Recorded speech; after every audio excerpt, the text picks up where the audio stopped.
Okay, we'll start the meeting. The regular meeting of the Board of Commissioners of the Park District of City of Fargo. Today's Tuesday, August 4th. Number 1, approval of minutes from the previous meeting. Move to approve as presented. Second. It's been moved and seconded. All in favor? Aye. Oh, Aye. sorry, aye. Are you guys okay with that? Okay. Okay. Motion carries. Minutes approved. Approval of July bills. Move to approve as presented. It's been moved and seconded. Any discussion?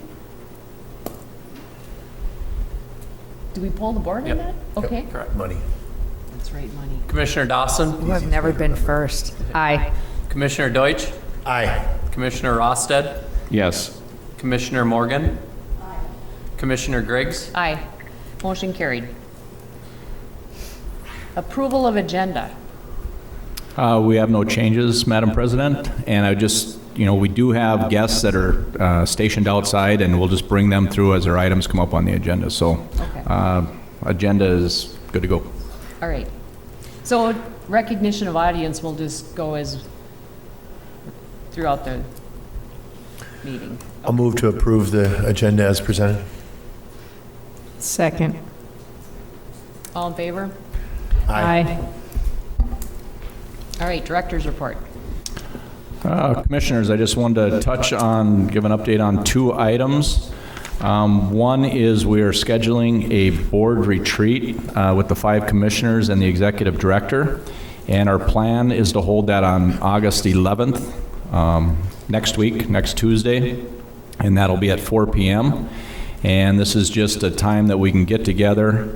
We'll give notice to the paper and everything, but just time for all the commissioners to get together, especially our new commissioner, Ms. Morgan, and discuss kind of commissioner roles and responsibilities, kind of, look through our list of projects throughout the Park District. And I think one thing that maybe we just want to kind of show the vastness of the Park District and everything that we do cover from Fargo to programming to events to park maintenance and everything in between, Valley Senior Services. So, and then just kind of a brief discussion on future planning, but most of all, it's just a time to get together and learn about each other and figure out how we want to take the next year forward. So with that, if anybody has any questions, or President Griggs, have you got anything to add? Nope, that's the goal.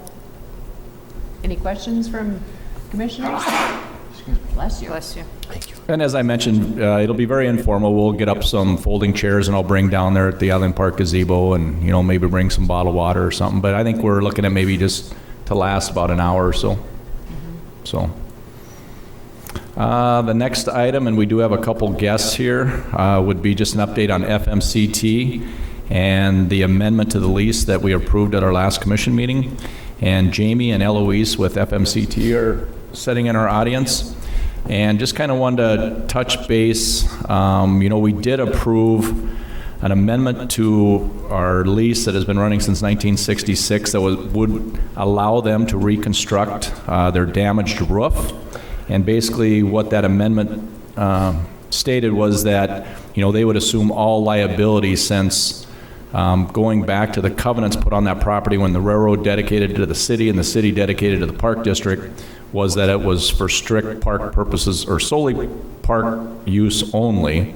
There's a little gray area there, but we wanted to allow them at least to repair that roof if they wanted to assume that liability. In discussions with Eloise this afternoon, they're kind of on the same thought we were, that if they do, about $1 million worth of repairs to that roof, and for some reason the railroad would come back and say that, no, they are, it doesn't fit our use of that park property, and would, I guess, tell them that they've got to move out of the park. Nobody thinks that's a possibility, but there is a very small chance of that. I think, in discussions with Eloise, it's just maybe best we hold off and make sure they secure that approval from the railroad. And I think they've made some good contacts. They've got to the right people. Kind of the minimum approval they would want is to at least have the railroad allow them to stay in that footprint and make the repairs or make improvements based on that footprint. The second approval, I guess, from the road would be, would they allow that additional 11,000-foot expansion for an expansion of the theater? So those are kind of the two things that they'd be look for approval from the railroad. I think the city back in 1964 had given some previous approval through a resolution at the city commission meeting that allowed them to construct a theater on that property. So I think the city's probably, not going to be an issue, but they do need approval from the railroad. And then if they did get that approval from the road, they would need to bring it back to the Fargo Park Board, at least for that expansion part of it. And if the board decided that was a good thing for the FMCT and Island Park to allow that 11,000 square foot expansion, we would grant the approval at that time, and then we would move on to a long-term lease. So that's just kind of an update, and I don't know if Eloise or Jamie would like to answer any questions if the commissioners have. Any questions for commissioners? No? All right. So it sounds like you feel like you've made contact with somebody who's looking out for you and trying to get you some answers, as opposed to before when you were having difficulty getting anybody's attention, maybe? Right. Okay. And we have been communicating with a woman at the railroad. All of the documents have been sent on to their legal team at the railroad. So once they get them approved, then she would finish it up. Awesome. So, and Andy Noah, our legal counsel, is here, and I don't know, is there anything to add from your side, Andy? Okay. All right, well, I appreciate you ladies coming tonight, and we'll look forward to some good news from the railroad. All right, thank you. Thanks for coming in. One question for Oh. Eloise. Did they give you any kind of a timeline? The railroad? No. Yeah. Sometimes government agencies or entities such as that will say, you should hear from us within 6 weeks, but We hear things like, by the end of the week, I should have something for you, and then we don't hear anything. So then we're contacting you again. So Good. that's kind of been what's happening. sure. And of course, being in the climate we are, we're a bit concerned with the rough and snow coming, before we're able to get in there and fix the roads. So that's additionally short of. When is, I don't know exact issue with the road. Are you most concerned about winter coming? Is that, or is it heat, or what is it that? No, it's the snow that piles on the road, Yeah. and there's no companies here that can do that. We have to break in. Sure. So you're hoping to get answers so you can get it repaired before the snow flies? Got it. So we are working on that, and I would say diligently. Yeah. Well, good luck. Yeah, good luck. All right, well, thank you again, ladies. Thank you. So that's all I have, Madam President. All right. Foundation Director's Report. Brian.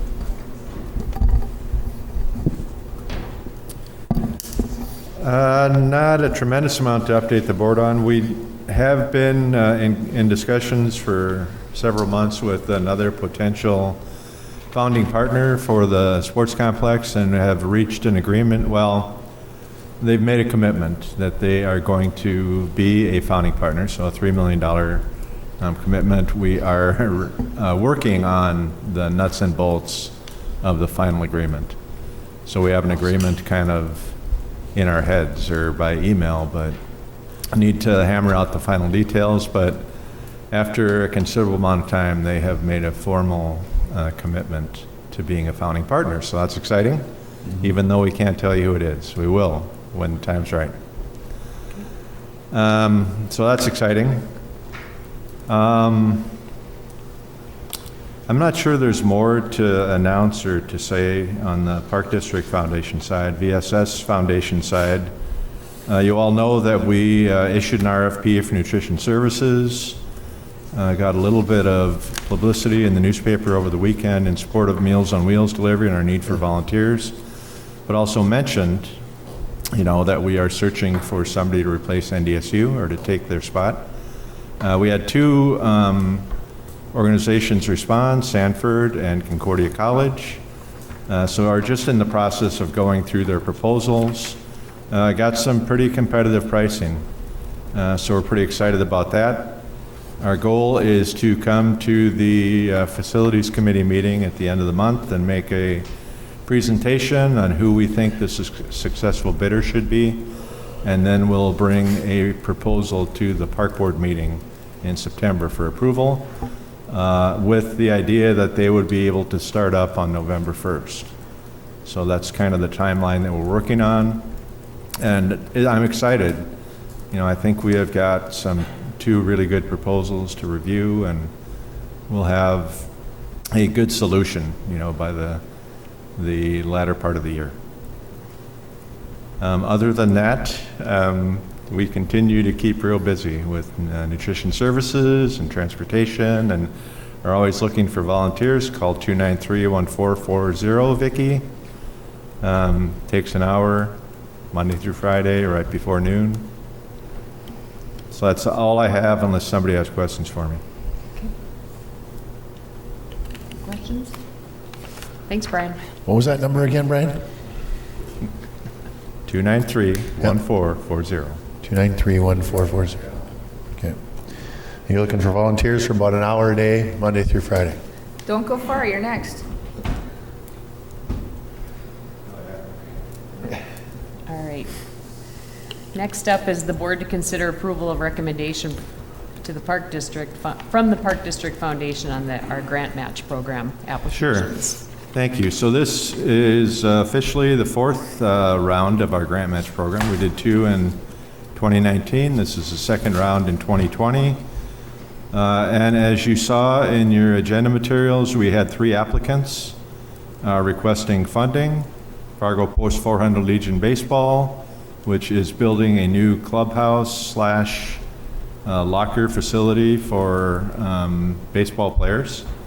Growing Together Community Gardens, which is looking for some support with the orchard that they constructed at Rabanus Farms. And then Fargo Public Library, which is doing a project called Story Walk, thank you. Signing it, kind of a story, almost like the billboards of old, or the signs of old that Burma Shave used to do. Along one of the trails in Fargo. I don't think the trail's been designated yet, but they are certainly having discussions with Dave and company on which location would be suitable for that. So these 3 proposals were reviewed at the foundation board meeting a couple of weeks ago. And the recommendation that is before you is to approve each of those requests at the dollar amounts that are listed there. I think we have representatives, I know, from the library and from Post 400. I don't think there's anybody here from Growing Together. Or is there? Back in the corner? No. That's Tara. Sorry, my head's a little goofy too, apparently. Does this have to do with the bike-related situation, the cloudiness? Yes, it seems. So I'm sure happy to answer any questions, or I'm sure that Lori or Jeff would be happy to answer questions as well. So Brian, I'm just looking for a little clarification, and I'm trying to think what we've done in the past, if we've had these situations before. But we've had grants where things have been installed or added to parks, and typically the group that's applying for the grant takes care of the installation and assembly and everything. Would that be right? Correct. And so the Fargo Public Library one has a kind of a caveat in there of either we can do it and give them less money, or they'll hire someone to do it and we'll give them more money. Right. Okay. So now my question would be for maybe Dave. I'm assuming your guys would be the guys who would then be the installers? Yep, we went that route. And does that seem like something in your wheelhouse that you'd be able to do?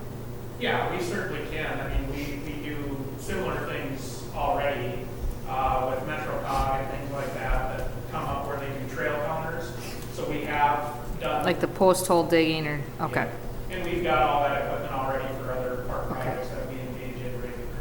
And do you have an idea how much time and energy that would, can you put a dollar on that? We certainly can, if I knew exactly how many locations and how many, we could easily get to that figure. Well, looks like 20 maybe?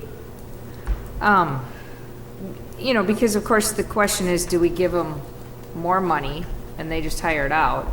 Or do we absorb it amongst all the other work that you already have to do and then giving out less money? And it is 20 posts, you're correct with that. When we discussed it at the foundation board meeting, our thought was that we would not handle that portion internally. And that was discussion that we had, between Dave and myself and the foundation board. Yeah, I mean, is it $1,000 additional or? It would be an extra $1,380. $1,150 for us. Yeah, I just think just contracting out might be easier to do and be done more timely versus having our guys trying to schedule for $1,300. Because you're still going to have costs of our labor, our. Yeah, well, and that's why I was asking. I mean, if this was something that you could throw a couple people out there and it's bing, bang, boom, but. So your Because- recommendation would be go with the higher amount? That was what kind of Ryan and I discussed at the foundation meeting, would just be having them hired out, I don't know, it's Dakota Fence, one of the fencing companies. They specialize in that, Custom graphics. custom graphics. Because my thought is we're not assembling these, we'd just be digging the posts and, well, the library doesn't necessarily have people who are gonna be assembling them, I'm guessing. So we're just muddying the waters by trying to save some money, and you're probably a little busy the way it is. Would that be right? Okay.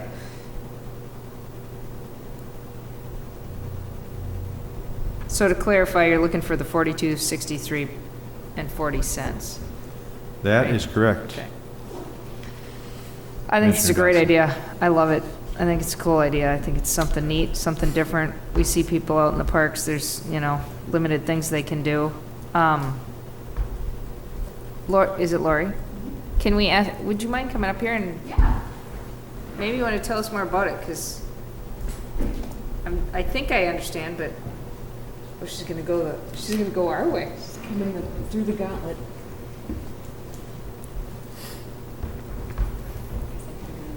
That's all right. Everything's changed.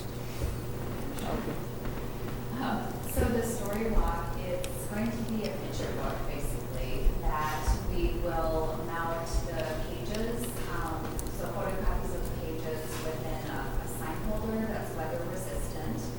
The sign holder we are getting from a company called Barking Dogs.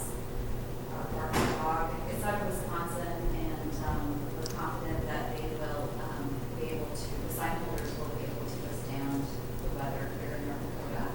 And so we're hoping to change out seasonally or a couple times a year the picture book. That would be on the 20 posts down the trail, probably the old Milwaukee Trail that we're thinking.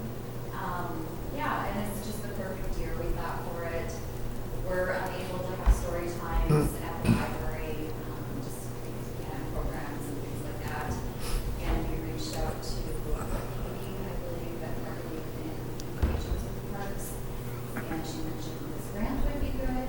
And Brian is my neighbor over at the senior center. I work at the Carlson Library on 32nd Avenue. And so we applied for this grant.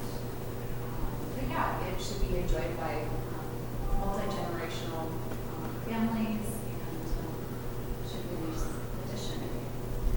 And you would maintain the book pages and you'd change them out Yeah. periodically, or, Yeah. and then I'm assuming on the library website, maybe that's when you'd know, hey, the book's changed, Yeah, or I'm sure we're going to do some something. social media, make that announcement, so. Yeah, I think it's a neat idea.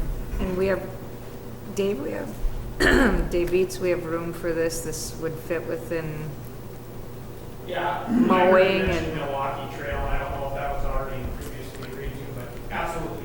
A lot of our trail segments, we definitely have room for something like that. and maintaining around them isn't a problem Yeah. or anything. We would make sure the placement is Okay. conducive with our other activities. Yeah, we definitely look to you guys for where to place it. I don't think an exact location was decided at the foundation meeting. It was just the concept and then figure out where it fits in best. Yeah. I think it's a great idea. I think it's a great idea. Do a little exercise and learn something Right. about that. Fun. Okay. Any Thank other you. questions for Lori? Thank you. Thank you, Laura. Should we start at the top, the post 400 Legion Baseball? Does anybody have any questions about the application for their grant? Jeff, do you want to make any comments? Excuse me, I guess the comment I would make is obviously the people in here, when we originally came to you, we didn't believe that, excuse me, we would need to even approach the foundation after your approval of the project. Unfortunately, dealing with the city, they've got some issues with flood protection and the placement of the clubhouse. And basically, I'm not a contractor, I'm just a Microsoft nerd, programs computers, so I'm going to use real general terms. Basically, we got to put it on stilts. Okay, so there's going to have to be a crawl space and what have you. With that, and then some other things that we learned this week, Jerry, you guys have been down there a lot. We got a tournament down there this week, 14U state tournament from around Wednesday through Sunday, and then we got 117 teams in for the youth tournament, which used all the 4 fields and from about 9 a.m. till about 10 p.m. Sorry, buddy. But it went great. But one thing we kind of learned with that is we might have needed a little decking and stuff to sell tickets and do the various things. Basic gist is it added about 40 grand to the project. Being youth baseball as well, it's like, can you do it? I don't know. Approach the foundation, see if they can help you out. That's why we came to do this. So that's why we're coming to you right now with it. Dave can also comment too. Actually, someone told me they don't like the location we have calls. They wanted to, and I know some of them been down there a lot, thinking what they want to do is where the existing one is. They want to go right to the east of it. With it now, as opposed to down by the batting cages in the parking lot. Just to the east of it, you mean like, to the Where the east? green space. Towards, Where the green space Where the, is there, so it actually wouldn't touch. Along the fence. Yes. Yep. So it actually wouldn't touch any of the parking lot. Sure. But it still needs to be raised up. Yes, that's correct. Yep. And again, why would we have the deck, now obviously being raised up, we've got to add in steps and some stuff for it in order to be compliant, yada, which we're hoping to avoid, but hey, so be it. So the footprint is the same size, the building's the same, you just have to do some things which added costs. Correct. Got it. I'm good. And after this weekend, seeing 117 teams roll in there, we could use it.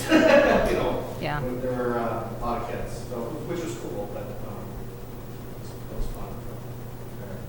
Nice construction terminology. Was that good? Do you use a right-handed hammer or left-handed hammer? Any other questions?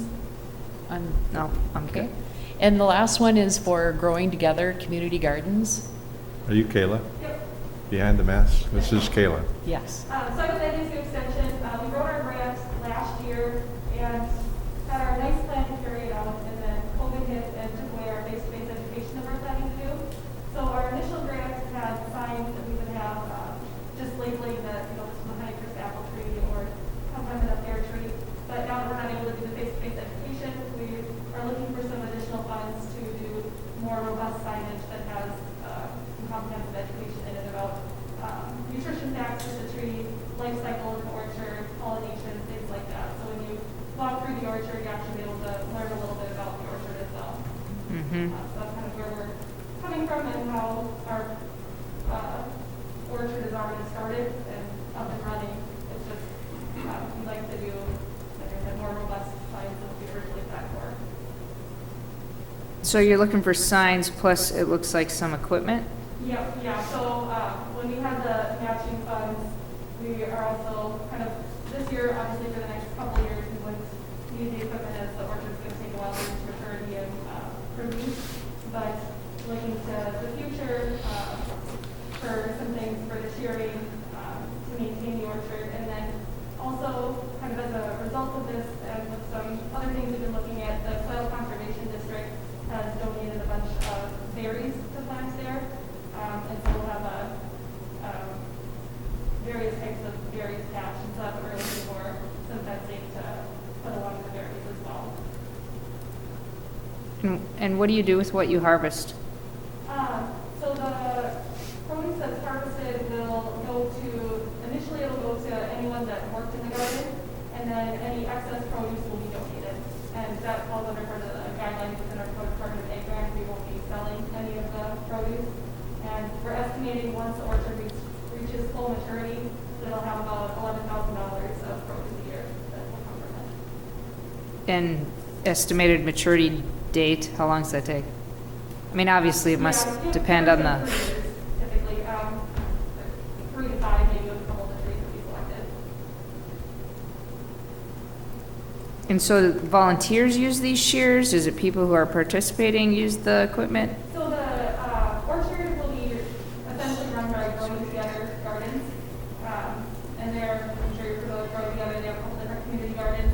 And it's their master gardeners that'll be taking care of the orchard. And then with some of the utensils that we bought, hopefully in the future, they'll be able to do some education on how to properly prune trees and pick apples without damaging your trees, things like that. Mm-hmm.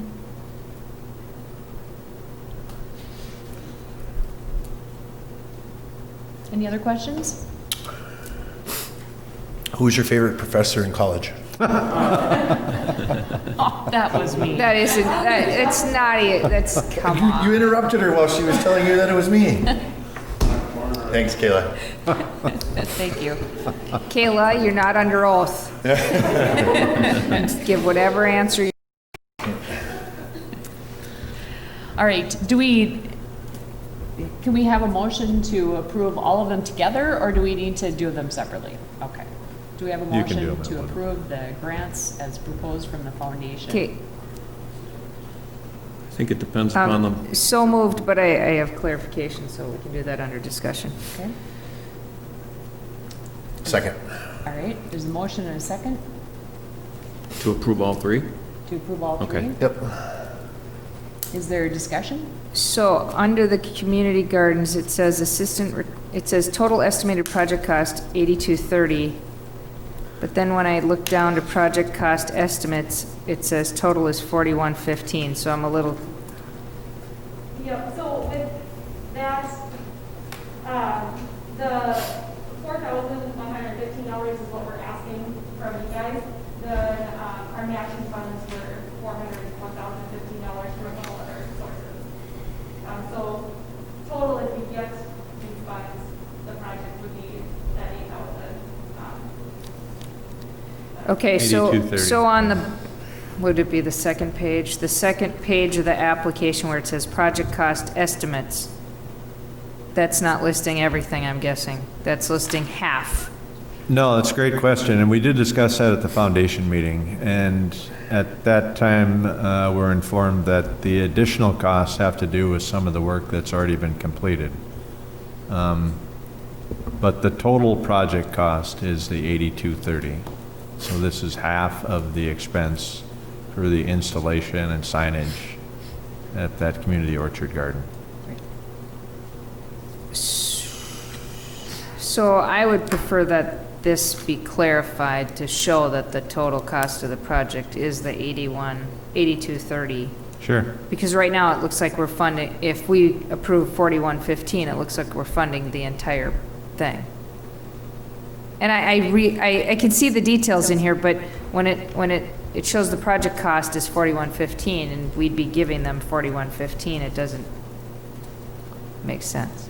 I bet if you approve this funding based on that request that Kayla clarify our would application. supply us with that additional information. And I bet if I didn't approve it, she'd clarify it too.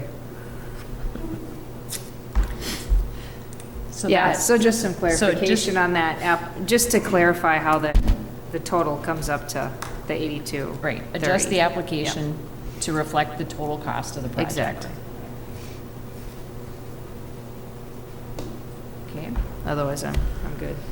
no other discussion? I just want to say, I think all three of these projects are awesome. That's exactly what we wanted to do when we set this program up. We're seeing improvements in different areas of our park system, and I just think it's great. And I think having the community involved with some of the things they want to get done, and they come to us, now they've got an avenue to come to us and say, I want to get something done, and here's what we're going to do to make it happen. Yeah, I would concur, Jerry, that the breadth of the app, I mean, you got all different entities represented here, so it's clearly getting out to the masses, and we're getting Creative ideas. interest. Yeah. Yeah, it was a nice assortment of applications. All right, any more discussion? Jeff, pull the board. Commissioner Dawson, Aye. Commissioner Deutsch, Aye. Commissioner Rosted, Yes. Commissioner Morgan, Aye. Commissioner Griggs. Aye, motion passes. All right. Number 8. Board to discuss the We might be switching people again. Oh, yeah, we have to shift. Board to discuss the Anderson land. Thanks, Lori.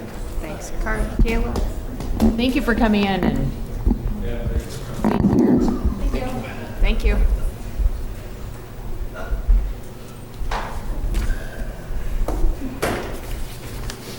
Did you ever feel so popular? Right? People are waiting in line. literally waiting in Yeah. line. Most likely. Okay, so when it's January, are there gonna be that patient sitting outside? Well, it'll What do be you think? interesting. We may have to get a bigger They'll be venue. coming in zipping up, Shift 'em undoing from their the Goldberg snowmobile regular suits. We might have to move the row up a little.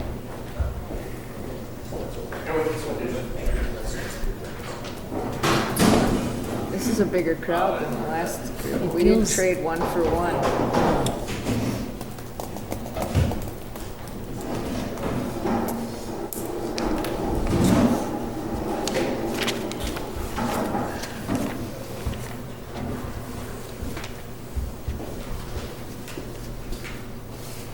Okay. Tyson, you're up. Or does Dave want to do it? I can take this one. Well, I'm glad we had good discussion on that because Tyson and Tara were working through some technical difficulties there, and I think we're back to where we should be, right? I had that blue screen of death this morning, Tyson. It's no fun. All right, Commissioner. Oh. All right, good deal. Well, good job, Tyson. Good job, Tara. Item number 8, as you can see by our full house behind me and off to the side, this is in regard to the Anderson land sale. And, as mentioned in the memo, we had originally, or in February, the Park District listed the Anderson property utilizing multiple broker agreements. And just an FYI, this is the first time we've done this. This is the first time I think any government agency in Fargo has done it because we've looked for guidance, and so we're kind of working our way through this, and I'm going to lean on our legal counsel, Andy Noah, to my right, to help us through this process. But originally we had the offers presented at our last July facility committee meeting, and we did receive 3 offers. One was from Nate Volmuth from Goldmark, $6 million. Brian Konofsky from Trilogy Real Estate for $5.5 million, and Justin Gustafson from PRG Commercial for $3.65 million. The parties have made their offers. It was recommended to bring it to the full board for further discussion. And we did send out some guidelines to the commissioners of what staff thought would be a good way to proceed on this. And we did send it out to all the brokers and their developers too, that, we'd review this at our August 4th board meeting, which is tonight. They can make an additional presentation or add on to their previous presentation. We'll open it up for more questions related to each proposal. And in just kind of some previous discussions with our legal counsel and staff and commissioners, we thought maybe, and this is just a staff recommendation, we can work through this as this item proceeds, is maybe we, after the proposals, we give the developers an additional week, say next Tuesday, August 4th at 3 p.m. to, I think, Madam President kind of coined the term is harden their offer, which would maybe be our final offer. And then over that next week and a half, staff would work through it and vet it, ask questions, commissioners ask questions. We'd work with the city of Fargo and just kind of work through the process and ideally make a recommendation for our August facility committee meeting, which is the last Wednesday of the month. At that time, commissioners would review it again, ask final questions, and then either make a recommendation to move it to the full board meeting in September for approval or just move it on for further discussion. So that's one process we can take. But right now, I think maybe we'll just open it up, but unless any commissioners or Mr. Noah wants to add on to that of how we want to proceed with this. Well, I'm sure it's very frustrating on the developer side and in the real estate world, but it's the process by which we have to navigate. So thank you for your patience through this process, because we want to make the best possible decision for the Park District moving forward. So thank you. Yes, as I said, it's definitely a learning process for all of us. So right with that, we will maybe open it up for if the developers or brokers want to refine their proposals or add anything to it or stand pat. I guess we'll open it up, and since the first proposal we did receive was from Goldmark and Nate Volmuth. Nate, do you have anything to add? I do have, I guess I should clarify that. I do have some questions that Nate had sent in and maybe wanted some clarification for. Where's Nate? Do you just want me to go ahead and read these and we'll see if we can work through the answers? Okay. Is the park board willing to take a deferred payment on the land tied to milestones in the development process or triggered by a date? Is the park board willing to take deferred payment on the land tied to milestones in the development process or triggered by a date? And I would assume that would be, instead of, help me at all, instead of all that payment at closing, maybe it'd be a down payment and then over a couple of years. You can go up to the podium if you would like, Nate. This is, yeah. The gauntlet. Where you're going to go today. Thank you. Thank you. Thank you, Board. Check. Thank you, Board and Dave. A couple of questions came out from some of the other proposals, and so the potential buyers essentially want to ask the board so that we can vet out if they are something that the board would consider. If they would, then they could essentially internally discuss their options. And so a lot of the questions kind of stem from the other group's offers. And so the first one was the Epic's offer was a certain amount of money down. It was $3 million down, and then over the period of 24 months, they would pay the remainder $2.5 million. And so their question was essentially, is that something the board is open to? Because if it is, it essentially lessens the developer's risk immensely. And so if that is an option of deferred payment, that would be something that would be something that should be discussed so that all parties are understanding that, because it would potentially change people's offers. And maybe I just noticed I probably should have read something a little bit prior to this. So in working with our legal counsel, you recommended that maybe we discuss this. As part of the terms of the non-disclosure listing agreement, each offer is required to include the following terms. Number one, the purchase price must be in cash at closing. 2, the offer must remain open for 60 days. 3, earnest money of $10,000 must accompany the offer. And 4, closing must be more than 90 days after the acceptance of the offer.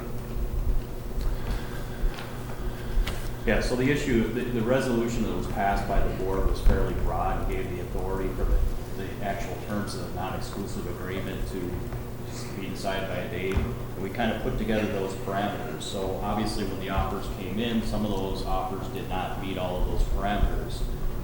So I think it's a fair question for all of them to be able to say, okay, you had these criteria, but are you willing to consider these offers that didn't strictly meet those criteria? So I think the issue is that just to be fair to everyone, we got to be able to say, are you willing to consider, okay, it maybe isn't going to be an all cash deal, and it may be more than 90 days, and it may have some other different things. And so I think you just, for the developers that submitted proposals, now that they say, okay, are you open to this? I think it's the first question. And then after that, you say, you know what, we're open to listen to everything now based off maybe their presentations to say, are we going to limit it, or just say, come with the best proposal you think will, whether it's money or other things that may be of interest to the park district. So Okay. Andy, you're saying that originally it was full cash payment up front, was what we put in our request. In the non-exclusive listing agreement. But at this point, we can say to the parties and the interested parties at this time that we have some options. Is that what you're saying? Yeah, I think the issue is you have very good offers, but I do, to Nate's point, that, Absolutely. hey, is this an option? And we may look at our proposal based off the fact that you're now willing to look at these alternatives. Just want apples to apples, right? Correct. Yep. And so our offer was full cash at closing with essentially due diligence for enough time to replat and rezone the property. Correct me if I'm wrong, Mark or Brendan, but I think that's pretty much all of our contingencies. So there isn't any financing contingency, there isn't any other type of contingency that I'll pull it up other than those two things. And so, but if those things are allowed for us and for the other groups, that's a big change. So they are allowed to reconsider or relook at that with that in. Yeah, so thanks for that clarification, Andy. And that's what the next 3 questions basically address. Is the park board willing to accept an offer that would be contingent on securing TIF financing or other subsidies? So as Nate mentioned, does the park district have an interest in having a portion of the land remain a park, or would it be the preference to be utilize those funds to acquire land for a park and another tract of land? And then question 4, if the city of Fargo acquires the right-of-way, how will either the park district and or the developer be compensated for the reduction in land and the cost of the improvements? So I think is what Andy addressed, is that now, if the board is willing to consider this, that we open that up for, as I mentioned earlier, maybe to next Tuesday at 3 p.m. is just a random date I threw out there that gives staff enough time to vet the proposals. So, anything else I missed, Nate? No, I don't think so. I mean, I think one thing that I would just say is that our proposal and PRG's proposals are a lot simpler in the fact that there's just a straight cash at closing. There isn't any things that would prolong the due diligence to get financing. So it would be, if it's in the park's best interest to get the highest amount of payment at the quickest time, that those 2 offers would be something to consider. If the TIF is an option or other things of payment over time are options, definitely need to consider that. But I feel as the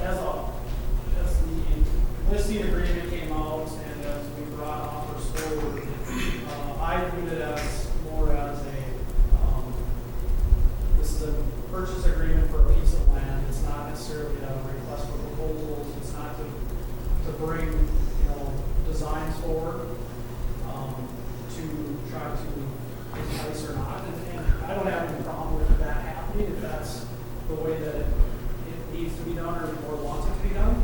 But we haven't done that at this point because we viewed it as essentially a simpler purchase agreement that this is the amount of money that they're willing to spend, and if there's questions about, we can give kind of a general scope of what we envision it to be, but if there's things over time, as if you accept the agreement and during the due diligence that we need to vet out with Jeremy, with the city, and Brenda, and Dave, and Tyson at the park, and back and forth. I mean, that's what the due diligence period is for, I feel. I don't know that all those things need to be figured out on the front end, and if we can't come to an agreement after it's accepted, then it goes back out on the market and kind of do it over again.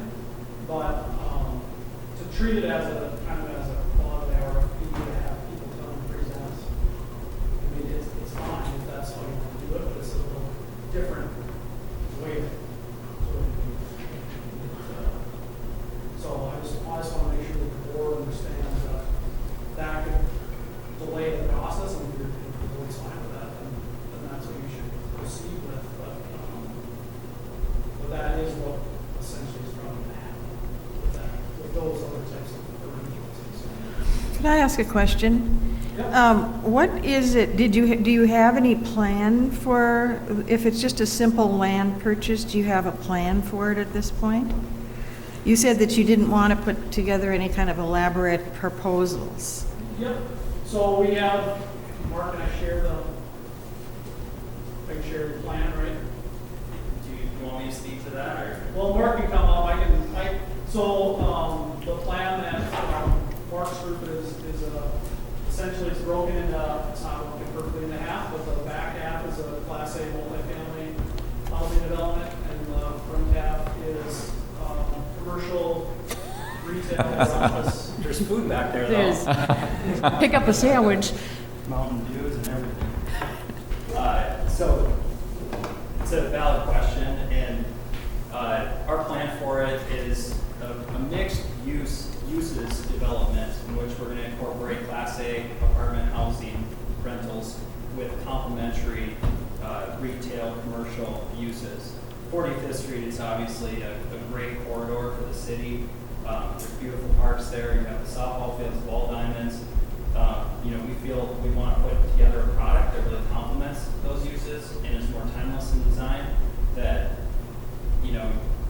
20 years from now it still complements it rather than becomes kind of a deterrent to the parks that are in place, the hockey arenas that are in place that aren't, you're not going to pick them up and move them. So those I see as assets and complementary products to what we want to put in there and the people that we would cater to throughout the uses that we'd like to put.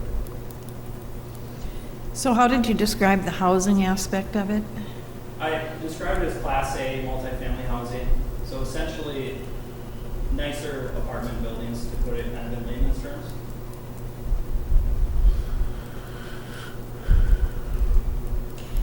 I was just at a meeting where there was a question to some consultants as to how many mixed-use buildings Fargo can stand. Because it seems like the plan everyone's presenting now is mixed use with the commercial and then the residential. So just to clarify, the development as a whole mixed uses, but the buildings individually not mixed use. So we're looking at apartments separate from commercial. So it wouldn't be what you consider mixed use buildings. The development as a whole has mixed uses, and that's why I throw out the terminology mixed uses development. But while the apartments themselves aren't going to have commercial in our plan, what we do with it. Yeah, the apartments would be on the east end. Yes, correct. And the commercial would be on the front, typically. Yes. Yeah, I mean, that's, you're going to utilize the frontage traffic Yeah. balance for the commercial. So I think, I guess I can only speak for me, but I think our original intention was to sell the land. I don't think we had considered that we were going to get these other interesting proposals that had more to them than just here's your land, here's your money. So, but obviously very fair questions. And, you know, I think that's things that we have to decide now is, do we just want money for land? Or are we interested in something more? Because it sounds like you may come up with a different idea or a different dollar or something based on what we decide. Yeah, I think that the point that we just wanted to try to understand is that all offers aren't going to be created equal. You know, with deferred payments, you have some limited risk, then your holding cost partial is limited. And so could you revise the offer if you wanted to? We could potentially at that point. You know, we're blessed to have a lot of great development groups. I mean, there's obviously Epic has done a great job. PRG has done a lot of great stuff throughout the city. And I think all three parties do a great job with what goes there. But we're just trying to understand with our group as to, is it more of the park board seeking the best offer for the park board itself? Or is it kind of a quasi-RFP or getting a little bit more creative because of when there's other things involved, then, you know, to get apples to apples really in terms of the offers and what's kind of the underlying factors of them, I think that it's kind of fair to understand it and for you guys to also talk internally and understand it as to what you could be getting into with our group or with that group or so on. And then communicate it so then everyone can probably structure it the best way that it would meet your standards of what you want to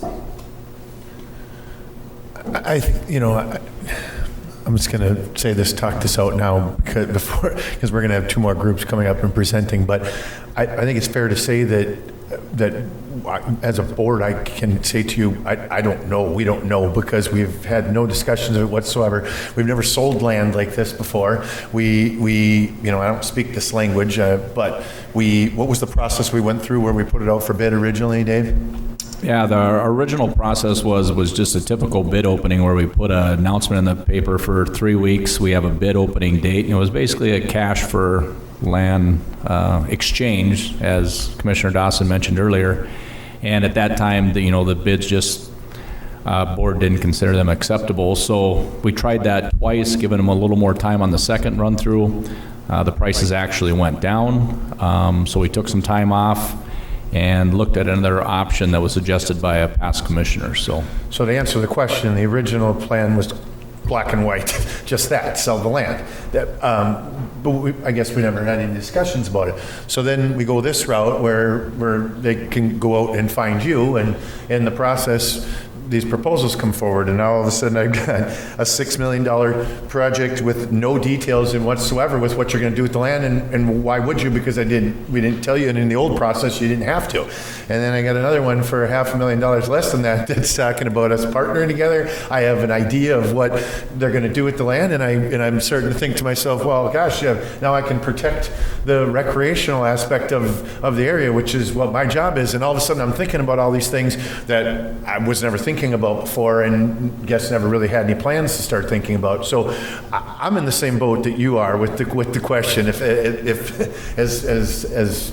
fair or unfair as that is. And now you're saying, well, I didn't know I was supposed to put a project together like that. And then the next question we have is as the entity, and not necessarily needing the cash to turn around and do something else with it immediately afterwards.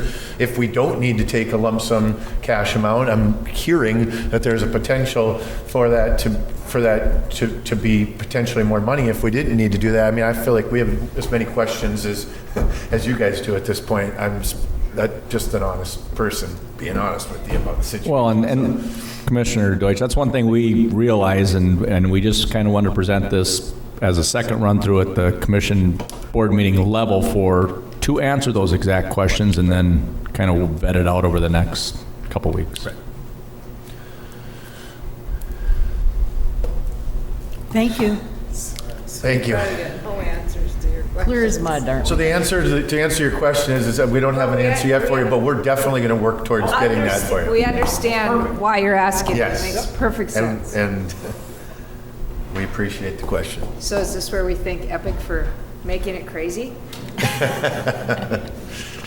So I don't know what Joe said is going to come out in the minutes, but I'm with him what he said. So I feel the same way because we don't know. We need to talk it all over with everybody to figure out what's next and how we go forward. And the TIF part of it too, it makes sense, to ask for that. And then the question becomes is, well, if we get it, are we guaranteed, if we get it, well, we'll give you this offer. Well, we've never been how influenced with the city on that. And so, yeah, I mean, again, it's just creating more questions, which isn't a bad thing at all, because it means that the people that are in this business are doing their job, and we are coming along for the ride, and we just need to keep getting ourselves up to speed. So, Exactly.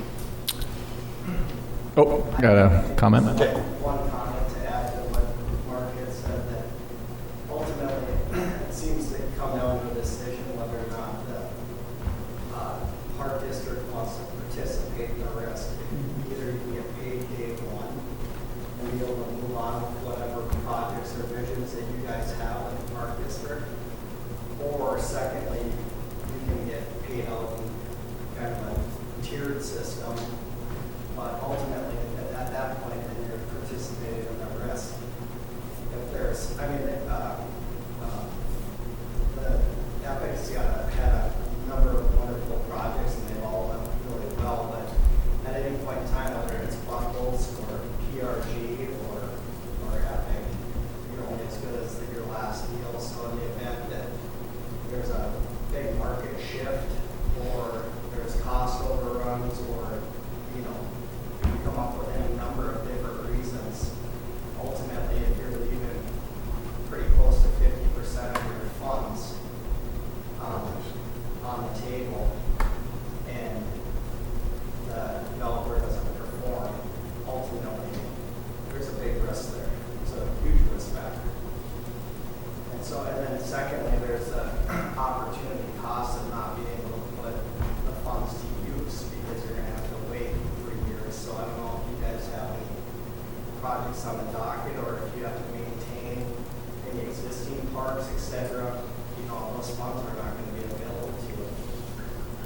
And so my intentions are not to knock anyone's offer. I mean, there's pros and cons to all of the offers that have been presented. But it's just important to take into account not only the upside of every deal, but also consider the potential downside. no, I appreciate all the information that all of you are giving us about business, because that's not my wheelhouse. So, that all makes sense. I appreciate that. Thank you. Yeah, and one other thing I'd just like to let it be known that Jeremy Gordon with the City of Fargo, he's a senior traffic engineer, so he's representing the city. And one thing that Mr. Noah just wanted me to confirm with all of our commissioners and all the developers, and we have let all the developers and all of our commissioners know that the city did make a request at our facility committee meeting for a right-of-way from 45th Street over to 42nd Street. So I just wanted to make sure everybody realizes that, have been notified on that. Anything else? Yeah, and I guess I just bring it up because it's already a complex situation, and then you throw in that issue with that request. And so I guess if you're giving any direction to the developers when they're coming back or looking at their proposals, should they assume that whatever proposal, whether that's a contingency or they've had enough discussions with the city that they're comfortable to say, okay, my offer is $6 million and I'm going to, regardless of which way the city goes with that right of way, or what is their position and their comfort level with that right of way issue? Because it's, again, it was kind of a first time I heard about was the facilities, like, oh, this is a kind of a big issue for anybody that's going to develop that piece of property. So. And that was one of their questions, right? How they're going to be compensated Yep. for that? Yeah, because that right-of-way, to that roadmark property. that right-of-way goes through probably 25 to 33% of that stretch between 45th and 42nd. So the question is, does the developer buy that parcel from us, and then the city negotiates with the developer to purchase that right-of-way? Does the city purchase the whole right-of-way, and then we split that into two parcels? So there's a lot of questions, and so. With that being said, we will bring up our next proposal. It's Brian Konofsky with Trilogy Real Estate. Brian, if Oh, okay. Can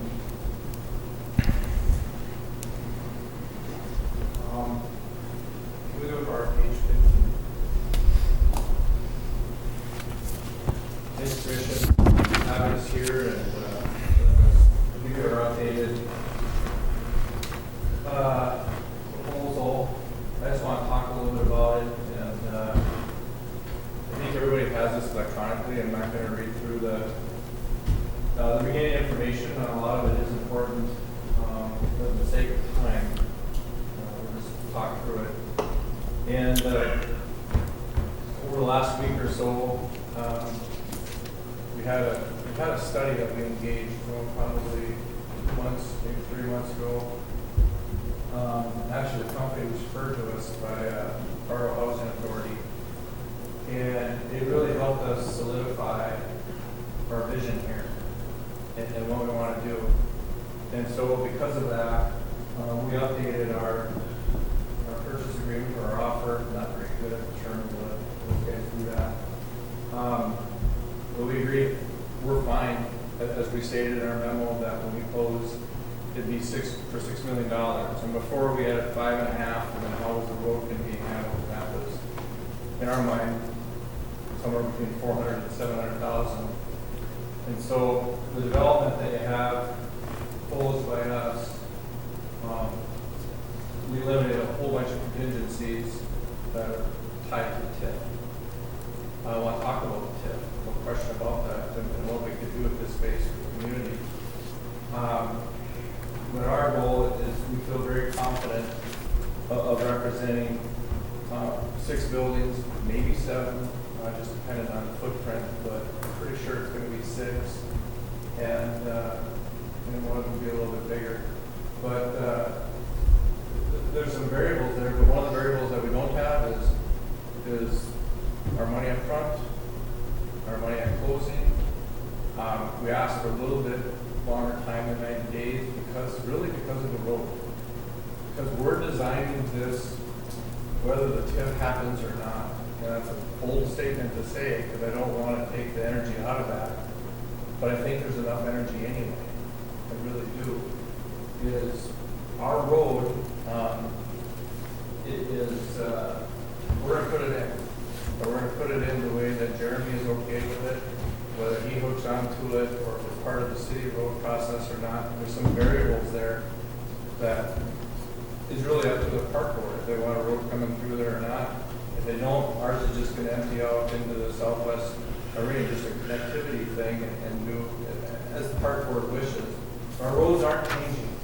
Our areas where we do some mixed use, so there's going to be probably 3 mixed use and 3 for sure, 3 non-mixed use, maybe 2 and 4, just depending on a couple factors. But our vision is very clear, and it wasn't done overnight. It's been done for several months. We started talking about it this winter. It was so small on the ground. And that's why we're able to deliver this. And we look for about 350 living spaces. I think it's very, very important that where we are today is there will be a large number of moderately priced condos. We're not doing the block 9 type stuff. That's a different market. We're looking at that market for either younger people with no kids or older people that are snowbirds or whatever and looking for that place. There's a great demand out there for that, and this would work. Along with senior affordable housing, that's the biggest area of Matthew Pike, is growth. We've met with him, we've met with HUD. They're totally on board. We need to work out a 3 to 5 year timing on that last building, what works for them, because as we all know, as a community, we're tackling a high rise and emptying that out and creating something else there for the affordable folks. So lots going on there. And then apartments, very key to the deal. So definitely mixed living and some commercial that creates mixed use, especially along 45th, where mixed use works. You can't put a mixed use building in the back. There's just not enough traffic for commercial. And those are all at-grade parking and underground parking. As we work on our parking model, and we have Walker Parking out of Denver that analyzes that not only for us, but for you folks. And we'd like to see a ramp there that would help hockey in the winter, baseball in the summer, and plus this space. Is it necessary? No. But is it an opportunity for the park board to say, hey, look, city, we've got 2 or 3 amenities that we can do here, and we can ride on the backs of this developer and make this work. And that's really how the lights started in West Fargo. All that's on our backs. It's TIF number 1. It's backed up by specials that are guaranteed by us number 2. And that ensures some low rates, which gets us more mileage for the dollar. But I'm not making that contingent. I'm fine doing what we do. So what would end up out in that 5 acres? It'd be a green space. I'd rather have it a programmable green space. I'd rather have a partnership with the park district and the city to do what's right for whether you're 3 years old or 83 years old. And I think we can accomplish that in this area. A little bit about the tax. Of course, right now the city gets very little tax. It's been that way for 30 years. And this stuff comes online, and yeah, we're going to talk to the city about how much of that can we grab for how long, and see what we, not Epic, but Epic and the park district and the city, what can we do to create some amenities that make sense. Top of that, our commercial space would be charged, but really $1.50. $1 gets $150,000 approximately into the pockets of programming, however it's managed, and then another 50 cents for the ramp. So there's a revenue stream that's basically larger than the valuation of this would ever be to the park, not through taxes, but through our development agreement and things like that. Again, it's a derivative of the model of what we did with West Fargo, which took us 4.5 years to figure out. We could streamline it, because this is round 2 and almost round 3. So if you go on to the next page, the top right, that is the layout. And so what I did is I inserted a few things. I'm thinking about tourism, I'm thinking about youth, hotel industry, restaurant industry, those type of things, quality of life. And so the baseball field is for 12 and under, and I think it would be really, we've got this whole asset to the east of us, and I know that's changing and morphing, and so what can we do with this? We dropped Terberg was with the youth baseball, studying the different types of fields. So it's literally one of their fields that they designed, plopped in there, and then it gives you a scope of space, but then so does an NHL hockey rink. And the summer that space would be hard surface, programmable, from food trucks to sport courts to who knows what, trade shows, etc. That NHL rink is basically the size of the lights. And so this just gives a scope of how big this is. And so, again, if we win on getting some of this TIF stuff done for the community, these are things that we can do and program there. If we don't, it'll be green space. I'm okay with that, because I think over time, things will work. I'd rather just take the capacity of our buildings and use it for the park district. That's really, really what I want to do, and I've been very open about it. But I'll give you your check for $6 million when we close. I got no problem with that, because I have enough confidence in what we're doing here because of the way our studies are coming in. So, there's just different ideas and different things, and our concept is water. We want to bring water to it, and not just a holding pond, but an active space, and bring that in with summer activities, and then freeze it and do some things with winter activities, so it really becomes year-round. We want to bring in public transportation into this facility. We think that's very, very important, and we want to work with art. You can see on our websites, and you can see the different things that we do, and we're bringing in art, and you're going to see some pretty cool things come up around the lights here in the next 2 or 3 months. And so it's really, it's what we can do with this space before, during, and after this process goes. And I'm looking for a partnership, not on a, gosh, am I going to get my money type partnership. You'll get your money when we close and buy the land. I'll do that. I have enough confidence in this. I have a lot more confidence than I did a month ago. And so we've updated that. I asked Kyle, our attorney, I said, can we update that? Because we're feeling pretty good about it. Our crew's feeling really good about it. And we have 3 different condo projects coming out of the ground this winter. So we're doing it in other places. So that gives you kind of a scope of where we're at in my thought process of working with the different groups. If we do a TIF, yep, there's some pieces to it that would have to be developed over time. Development agreement, program management agreement, and just a straight up management agreement. They're all kind of different things. They address different things that need to be addressed at different times. Doesn't complicate the deal of taking your money and going on to the next thing. But I certainly hope that the park district's a partner as we work through it with the city. And if I'm by myself, I'm less effective. If I have another organization with me, it helps a lot. And working with the school district and obviously the county. Yeah, I think I covered everything.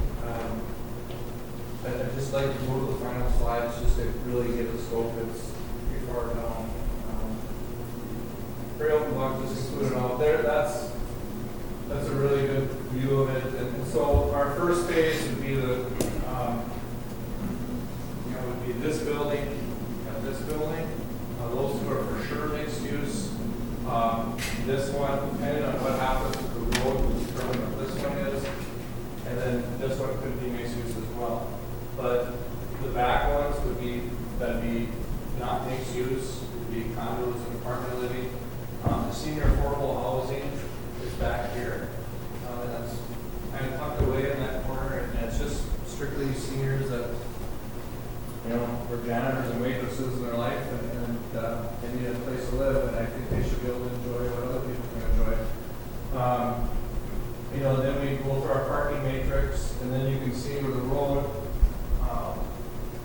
We'd like to connect here. It's all about connectivity if we can, and then connect over here onto Southwest Arena. Laid out the baseball field so we can use this space for lots of things, and then it happens a big baseball field as well. It's like Target Field, they're using our baseball field when it is pre-COVID for lots of different things. So and the rink is I'm not looking for a rink in the summer. I put it on there for a scope of what I'd like to do. I mean, I think outdoor hockey is really catching on, being neighbors in Minnesota. And there's a lot of cool things we could do with the infrastructure of the baseball facility and use that in the winter. And then obviously right next to Southwest Arena. I listened to a gentleman talk about playing football and parking and things. And there's just so many ideas that could come on a space like this. It'd be limitless. And we're showing that the lights. We were hoping for 30, 40 programmable days. And we're trying to put a sign up. We've been trying to put a sign up on top of the roof of the stage for the last, 3 or 4 weeks. And we can't find 2 days of idle time. It's crazy. People are screaming for this type of stuff. This isn't the lights. This isn't concrete and hard surface. The stage you see in the back is much smaller. Probably a third of the size. Not looking to do big concerts or anything there. I'm looking to complement other community assets. It's really the goal, so we're not competing. And there's plenty of room to do that. We're not going to read the rest of it. Lots of pictures, lots of good stuff, lots of work. It's not, those things are set there for reasons. They're all connected underground, both for car and walking. We also have all of underground parking. The only variable would be the corner, the building. This building right here is wrapped around a ramp. And if there is no ramp, it would be just more of a standard 7-story building. It'd all be 7 stories. So that would really be the only variable is what we do there. I hope we can at least get a tip to do that piece and get some green space and create some things that help everything that the park is part of and the city's part of. Any questions? I'd like to make a comment. Fargo is notorious for poor planning. Forever, people have been saying, well, the city of Fargo just allowed itself to sprawl, and it didn't have any wherewithal in terms of planning so that there's consistency and roads fit together and that sort of thing. So I think it's really important. I like your vision, that you actually have a vision, that's your vision to work with the city and the parks and your entity to create something that would be beneficial to a wide range of age groups. And also, I'm sure once the Park District became involved with this, they would, and maybe it's the case now, connect to pathways and greenways, as maybe Dave could speak to that. I'm not familiar with the plot of land, that's why I'm saying that. Yeah, Commissioner Morgan, this is the land that is just south of the I-94 and 45th Street interchange. Trying to think of a reference point. Yeah, I know approximately where it is. Yeah, and I think they had one picture in here that showed, we've got a parking lot, a gravel parking lot on the east side of the complex, just adjacent to 45th Street, and we do have a trail connection, because there's one of our first main arterial trails was basically from I-94 down to 52nd Avenue, and I saw one of the representations, they showed reconstructing that trail along 45th Street. Right there, I think, in the big picture to the bottom right So, of the big picture. right-hand corner, that, Top big picture. That trail along 45th, right there. So you can kind of see how, right now the trail goes around the parking lot and comes back in, and now they're incorporating that into the city's right of way. I don't know if Jeremy's still here. There was a draft of the plan called the goal, what is it called? The goal 2030. And it's not finalized yet, but city planning is doing it. And we studied that. It's probably like 80% done. You know, and what's referenced for this area, what would work with this area, and kind of what the city sees with that. So it's got to work with planning. You know, it really does, and what's going to happen. But obviously, the Park District has a huge say because of all the acres they own and 30 years of programming here and infrastructure. I mean, the other thing about green space is 5 acres of green space. There's a lot of 5 acres of green space that doesn't have, you know, water spigots, 50 amp services everywhere, natural gas everywhere. And the answer is most of the time no, or very limited. And we actually, our buildings that we built, a lot of times we'll put a city or park meter in them so we have infrastructure can plug into these facilities and take it off of there. You drive by in downtown West Fargo, you'll see these big, call these big bullets where they put on these turtles to create these big boxes of power, street vendors and stuff. All our buildings have that along there. And so it's trying to make sense of your infrastructure and working together on that. So most of our buildings have city meters in them, and we just work through that with engineering and the city controls them. Thank you. Yeah, and I think, whichever developer, broker, the commission decides to go, I mean, it's going to be a partnership between us, that developer, and the city of Fargo, along with, kind of discussing on what we're going to do with the complex to the east with Fargo Youth Baseball. So if you're you're saying you'll come to the table with $6 million at closing regardless. So what financial, so you're saying that we're not exposed financially, so to speak. I mean, you want to partner with us, and we will try to partner together and stuff, but there's no obligation per se on our part. If you tell me to pound sand, then I guess I'm on my own. But I hope I'm not. I hope we can use this leverage that we're creating with our investors, because most of our investors are local. There's a guy at our event last Saturday. He's like, "You keep doing stuff like this with the public, I'll keep investing back." And we have a lot of that. so if we decided we just want cash for land, would this model change? Yeah. Just stuff around the table. Well, that's the picture I got the other day, so Pardon me? that's the picture I have right here. The TIF So- would pay for things like this that the Park District would like to see. So, But that's on our because back. in your model, you have us programming and managing the interior space, it looks like. If you want to. You have us and/or the city purchasing the parking ramp back, If you want to. and you have you managing the parking ramp the city and/or park district would own.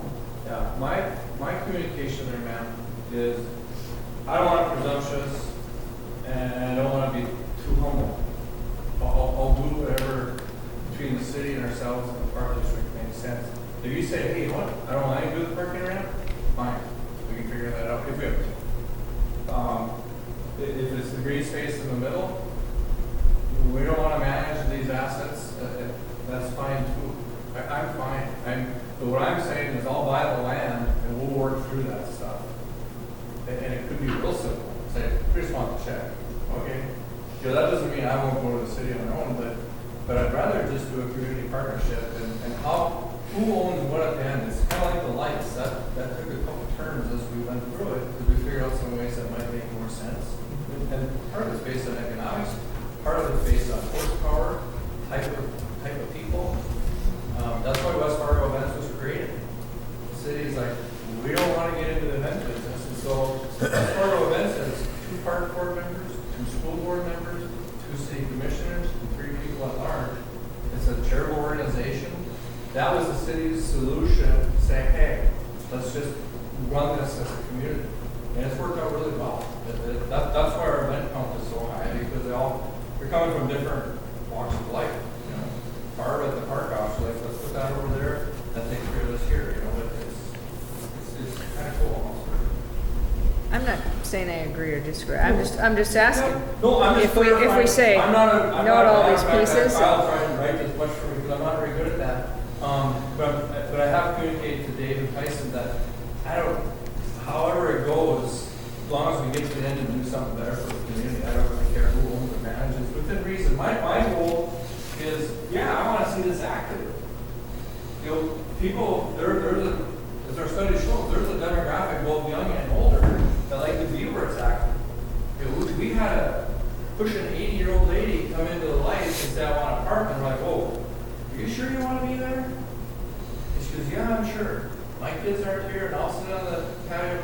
You know, there's meetings you can be up till 11 o'clock. And you know what? She sits on the patio and she just loves the active stuff. There are people like that. And you know, so I want to see an active deal that helps commercial, that helps the vibrancy of what we're trying to create for our condos. So if I don't get a tip, it's a step back for me, but it's not a step back for you. I hope you think it is a step back for you, because there's some real good potential here. Okay, a couple other questions. What's EOLA? And then the violet and green. That's why the buildings have a little bit of violet on them. And it's just, I'm sick of blues, I'm sick of reds, I'm sick of greens. And it's like, how can we define this different? Because it's going to be very prominent when it's this first one. Well, you know, you have in your agreement that that the park's going to be named EOLA Park. So I kind of want to know what it means. I want the development named EOLA. If you want to call it Commencement Park, that's fine. Yeah, we're not doing that. Okay? Yeah, good question. You know, now the opposite question would go to Nate and his group of, and I don't know which way we want to go with this, but, you know, are they interested in more of a partnership, or they just want to Well, I think I heard them say that. give their deal and be done? That they would, they just never thought that was the way it was supposed to go, and to be fair, I don't think we thought it was until proposal, but I gotta ask the $1 million question, Todd. This isn't our first rodeo with the project like this together. How are we protected as far as, I mean, I just need to know as we go forward with this, because clearly we know that this can potentially fall apart, right? We were gonna have a river out there, we were gonna have 4 sheets of ice out there, and then not only did that not happen, but you know, it was able to get shifted without us necessarily discussing it. So, you know, if I'm going to believe in this, which I would love to, I need to just understand what can happen if the TIF doesn't go through or whatever those other things. So if there is no TIF, we're going to develop it. And this is what we're going to develop. And it will work very fine. If there is a TIF, the TIF's going to say, you need to get X amount of buildings out of the ground before you get this TIF. You know, that was like at the lights. We had to have 2 buildings that have that taxable value to move forward. You know, so there's timing. The TIF can't hang out there by itself. It won't. It won't. The bean counters will never let that happen, which is fine with me. We all end up back on saying that. Sure. It'd be a mess. So if you get into the TIF, it's about buildings, and so in our model, we've layered it out of pairs of buildings and what that can tip capacity. And so we just step through that so we don't bite off more than we can handle. Very staged approach. That's exactly the same approach we're doing at the lights. It's very, very similar. Got it. So your ultimate, if you had your ultimate, everything worked out exactly how you wanted, you would build what we see here. I mean, give or take the ice or the ball field, put in whatever you want. Sure. The parking ramp, programming and management by us, or we would buy the park green space back? Is that what you're suggesting? And then the parking ramp would be similar. And then you'd manage the parking ramp and charge for the park? So it'd be free parking? Oh, yeah, Okay. you gotta have free parking. There's three components that are TIF. Parking ramp, green space area, and what amenities can go on there, and affordable housing. Senior affordable housing. How many units? Oh, senior affordable? I think we programmed in 60. It says approximately 60. Hopefully that's give or take 2. But it'd be strange. I mean, I have to do things in compliance with that. You know, and so I have to make that work. And this would be, well, I know this one will go through, but this would be our third or fourth project with that.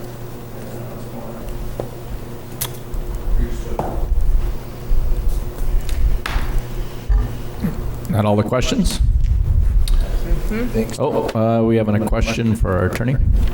So Todd, this I guess would apply to any of the other developers. During your due diligence period, are you going to be trying to address this issue of whether the park district wants to be a partner and kind of go down that through your due diligence, or are you intending at what point will you engage the park district to say, do you really want a partner or you just want the cash? We're giving cash no matter what. I understand that, but Okay. Yeah, but I just want to be clear. It's a land sale, and we'll move forward. But that's why I have a couple of people here. There's, you know, Blake is sitting back there. He's going to work on getting the purchase agreement done, getting the due diligence with Kyle. That's their job. Lance is going to come to the table and say, all right, let's start talking about partnership. We'll do simultaneous at the same time. I don't think it has to be like this. I think it can be like this. well, I just want so the commissioners understand what the process going forward. Is the park district going to get engaged from the get-go to say, is this a viable deal? Do we want to get involved, or do we just say, you know what, after looking through and working through the due diligence and seeing it, we don't want to take on that risk, or we want the money and we want to have it. So Yeah, I need to understand the risk part. I mean, and that would be something we talk about. But we would like to do, you know, if it wouldn't be the next day, we do both. The first thing is the land. We want the land. We want the land. No question about that. But we want to get creative before we send a bunch of tax dollars off. If we can use it to leverage and create some community assets, that's what we want to do. So it'd be kind of simultaneous, but not contingent on the other. And you're at 150 days due diligence. Yeah, and I extend that just because the city road. That's really the bigger thing here. You know, if the you know, a normal due diligence of 90 days, we could work through that. But the road, you know, we need to understand that because we'll start in the spring. And that road's going to be one of the first things that's going to go in either on our dime or a special's dime or an agreement with the city down the road. You know, so that's why I did that. And I just, you know, 90 days takes up to the holidays, and it's like, okay, I can see what's happening here. I'm a little worried about what COVID's going to do this fall with school. I just can see other priorities dragging that out. I'm just being honest.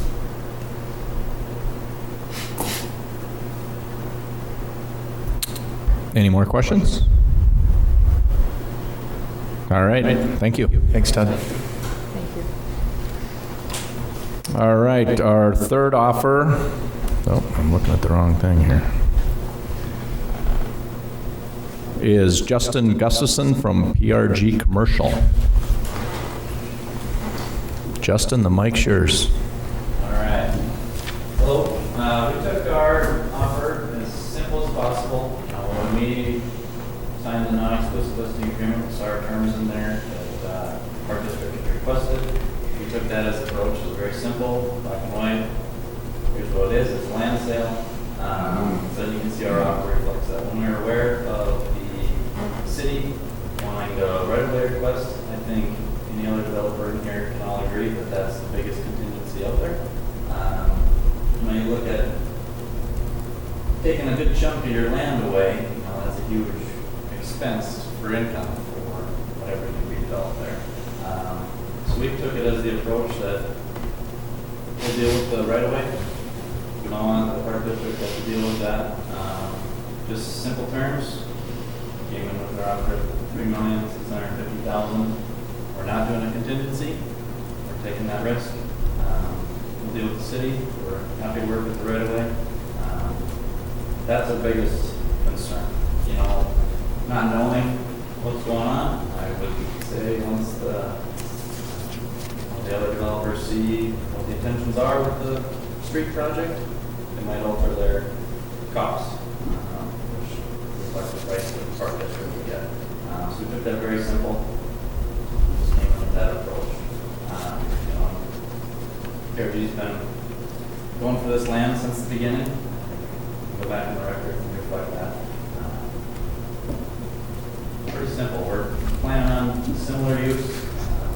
Get into what you want with all renderings. But we'll probably have, we've got a couple interested parties for stuff for pad sites along 45th Street. And then if the community drives office users in the mix, with some multifamily, we'll do that. So we're really going with more of an approach of what's going to drive that within the community rather than a dead set, kind of a little flexibility. Ultimately, every one of us here is going to have commercial and they're going to have multifamily. Just that's what it does. Thank you. Any questions from commissioners or anybody? Thank you. All right, thank you, Justin. So what we need to decide is we set out, and bear with me, I just have to backtrack a little bit. When we decided to list this property, not go to bid, do this new process, we set out the rules of a purchase price cash at closing, remain open for 60 days, 10,000 earnest money, closing 90 days after. So now we're at a point where we could partner, we could accept cash for land, and the decision is our decision right now that we need to decide if we want to consider all of the offers we have on the table, vet them out over the next 2 weeks, 3 months, whatever the time period we decide on, and then move forward, or we just say we want to stick to what we said in the beginning. Is that correct?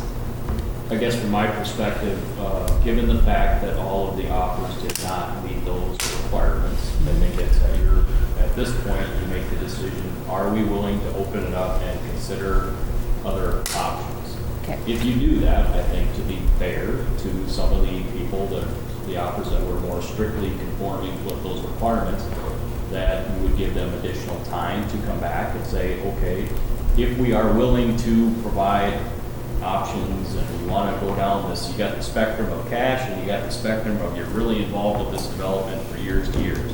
Okay, can you give the developers that are here any clear definition of where you're leaning towards?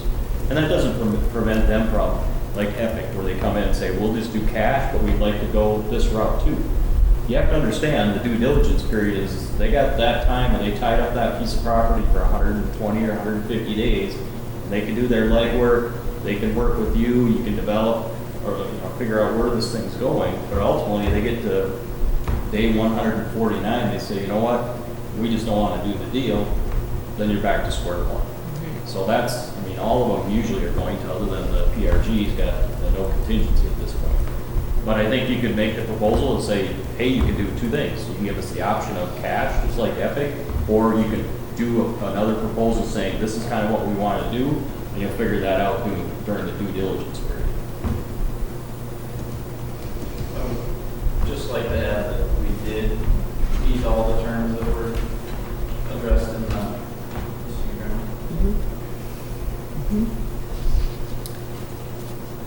So really, Epic, it's your fault.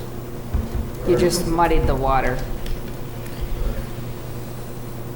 So Dave threw out that we could leave it open. We could decide tonight that we would accept and entertain all 3 offers and leave it open for the next week for them to come back with any, sharpen their proposals and then vet it out amongst the staff and then talk about it as a commission at the next facility meeting. Andy, does the partnering, does that have to be tied to the land sale dollar amount? In other words, could we accept the $6 million offer from either of the two or the 3 point, and then, you know, close that chapter and then go to the table and start having discussions about applying for a TIF together on this project? And that's why I asked Yeah. Todd, the question is, are you going to do that from day you sign the purchase agreement? Are you engaged from day one with that process, or is it close and then after the closing? Right. I would assume that they're going to engage you to begin with. Because I guess what I'm saying is we don't have to open up Pandora's box here. If I mean, we could say that that everybody meets those if we would do those, if that is 2 separate things, if that makes sense. Right? Like, the offer is $6 million of cash we're going to give you, and hey, you know, on a separate note, we'd like to partner with you, apply for a TIF and da-da-da-da. You're saying part 1, part 2. But wouldn't you have to make some kind of an agreement if you had the intention of moving forward? I mean, say you accepted the sale and then expecting and anticipating that you're going to be involved in a larger project, and then all of a sudden it goes away. Right. That's what I mean. They're not tied to each other, so the cash sale is done, and our partnership could potentially dissolve. So the other question I have is, where does the road lie in the order of events here? Because that, to me, that's the even bigger elephant sitting in the room right now, even more than, are we just selling land, or we want to have a fun escapade for many decades to come? But I think in your discussions with the city too, that we need to make it very clear to them that this is a big financial concern for all 3 of the proposals we have in front of us right now, so. Yeah, and that's been in some of our initial discussions with them, and Nate and Brian were able to meet with Brenda and Jeremy and discuss that right away, and Justin came in, you know, right before the facility committee meeting, so they didn't have that opportunity, but I'm guessing they're more than willing to discuss that with you, so just open that up for all the brokers and developers.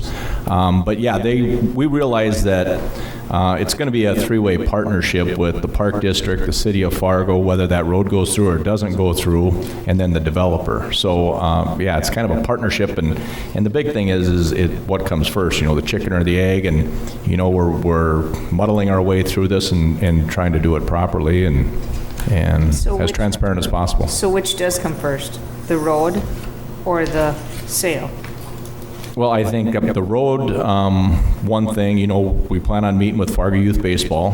I've got a meeting set up with Jeremy and Brenda to discuss it later this week on some options related to Fargo Youth Baseball. So we're starting that process right now, and, you know, we'll continue that. And like I said, it's going to be a 3-way partnership with Fargo Youth Baseball also as part of those discussions. Well, I think the answer that you got from the developers from PRG, it doesn't matter. From Epic, it's a big issue, and I'm not really sure on the other group as to where you guys come down with how big of an issue this road is to where we're at. Depending on what happens, we're going to have to take financial consideration in terms of where it goes and how it impacts the land. So that's all I can really say. It's not for us. The road, we know that the road piece that we put in, the 70-foot right of way that the city like to see works if they have a road. If they don't have a road, we're still doing the same road. So it's not a big deal for us. I would like to understand more intricacies of it, but we laid it out so if it work one way or the other, it's going to work. And we're going to move forward in the spring, and we'll figure it out. My deal is working out with, if there is a road,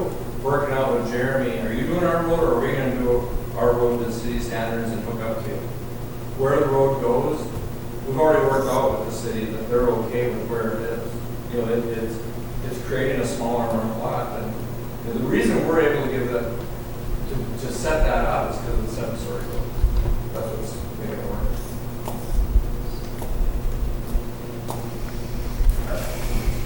I mean, I can, from my discussions with the city. Dave, will you have whoever come over this way? That's all right. Thank you, Dave. With the city and Mark and Brendan, the road is essentially the same as, the road is going to probably be installed by us or by the state. And basically, if they were purchased beforehand, we would have those discussions with the city if they want to put in the right of way and those processes. If they don't, then we will figure out the way to do that with the park. I mean, Dave knows that we're open to those discussions. Obviously, if the city goes in and puts a right of way in and specials the lot, that changes the dynamics of what the lot pricing potentially is. And so, we're open to have those discussions probably in the due diligence period and get those things finalized and make sure that everyone's on the same page. And I think that can be achieved in that time frame of the due diligence. So, yeah, I think either way it works. It just depends whose pocket it's coming out of.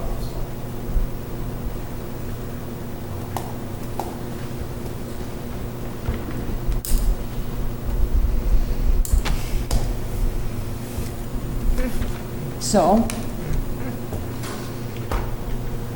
So what's your recommendation for how we proceed from this point going forward, Mr. Executive Director? Well, after discussions with our Andy and then Madam President prior, I just think that, maybe we open it up for one more week and we set a time at, say, 3 p.m. on Tuesday for, the hardened offer, and this is the final offer that gives our staff the ability to ask questions for another week and a half, try to figure out answers, solutions, question marks, work with the city, have some meetings with Fargo Youth Baseball, find out, what's going to work for everybody, and then we'll hopefully come up with a recommendation for the facility committee meeting at the end of August.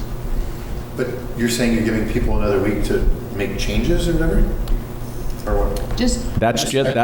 That's one way we could do it. But the problem with that is Goldberg's over here going, we thought we were supposed to give you a cash offer. Here's your cash offer. Do you want us to put a proposal together like Epic or not? And they're not going to do it this week if they don't have any direction otherwise. So. Do we even know if we want? That's what I'm saying. Right, yeah. That's the part we haven't made the determination. Do we just want cash for land? Or do we as a park district want cash and a long-range partnership? And I don't know that Goldmark wants to try and come up with a plan if we just want cash for land. Right. Yep. And I guess that would maybe be direction from the commissioners. If I may, I think one thing that would help give you some clarity is that, you all could reach out to some of your counterparts within the city, talk to them about, they're saying they have an offer without the tip and then with the tip. So, for clarity with that process is that in Fargo's history, when have they tipped and why? And I think that they might be able to give you some clear understanding as to that process, and then maybe it doesn't muddy the water and narrows down a little bit. Didn't you just say you were at $6 million regardless of whether the TIF went through? With or without. Our offer is $6 million from that. Okay. I keep clarifying that for you, but everybody, because I know originally it wasn't like that, but you're here to say. Have one conversation with you about TIF until after it's done, that's fine. I'm fine. Well, I think it protects us from having to go back and open up the can of worms again. If we keep the land purchase separate because it's not changing. We have two people saying they'll pay us $6 million right now for the land, regardless of whether or not we partner. But by the way, Park District, we have this idea. Let's start some discussions about the potential of partnering on helping us develop this afterwards, separately, no obligations if it doesn't work. Right. If you buy land from us, or if you allow us to buy land from you, you know what's coming. So, what's your question? I was saying, then why ask for the tip at all if you feel like you don't need it to close on the land? Just do the deal. That's what I'm saying. Let's just make it black and white simple with the cash on the buy, and then we can have conversations with whoever the new owner is about whatever, TIF or not TIF, working together, blah, blah. And our memo says that. That's great. Yeah. So maybe it's we need a week to discuss. Yes. How we want to proceed with this. Do we want to take the money and run, or do we want to have a potential opinion on how the property is developed? But we can also do both. We can have a conversation Yes. or not have a conversation, but separately take the money and run, so that we're completely protected going into the discussions. Or are we ready to just decide right now? I So feel right- like Don and Jerry are in trouble because The other problem is that theoretically, we have two people with the same exact cash offers on the table. Right. One of them's gonna say to me, yeah, but we were here with this dollar amount first. I don't think we're ready. I don't either. No. I feel like we need to discuss this, and I need to hear from the staff personally. Sure.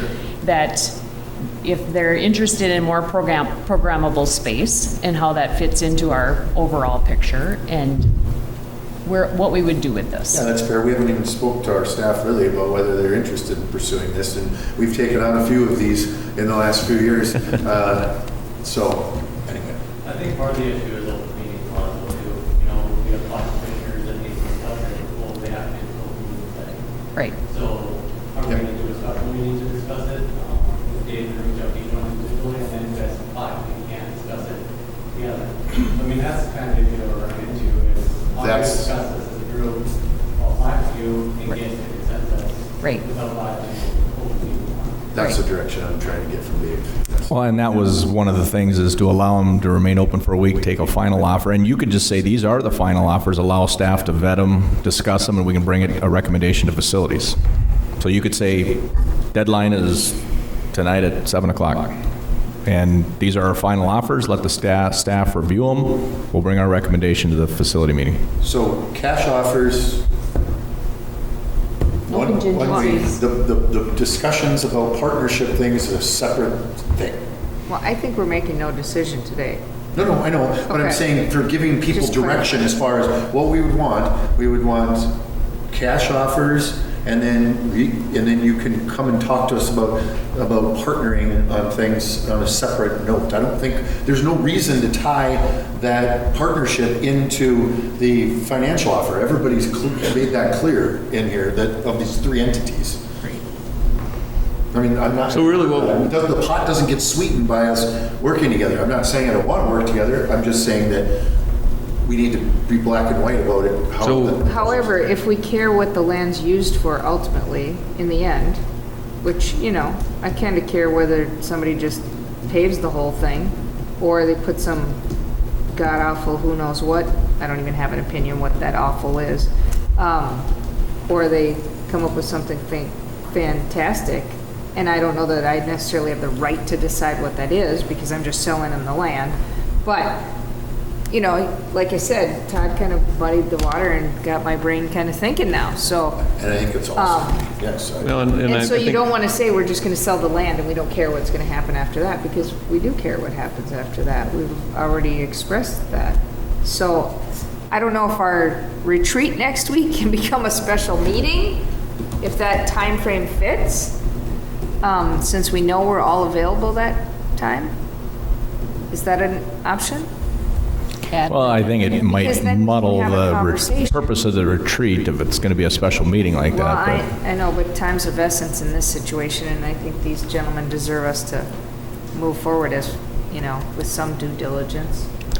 I guess the question for me is, do you allow, the 3 developers, in all transparency now that they've seen that it's not just a cash offer, it could be something different, to allow them to maybe come up with their own version of that, which we'd give them another week? Do we say, okay, we've received the cash offers, we've seen what other possibilities they could be up until tonight, and then you just allow staff to vet it, and then we bring that to the facility? I guess, to me, it's 2 questions. Do you stop the proposals tonight, or do you allow them another week? Right, Jerry, do you have a comment? Well, the thing that I was wondering about is, with the EPIC proposal, we know what's coming, Right. or potentially coming, there's no guarantees. And I don't know if it's to ask the other two developers, do they want an opportunity to do something that can show the vision that they're thinking that might be enticing to us?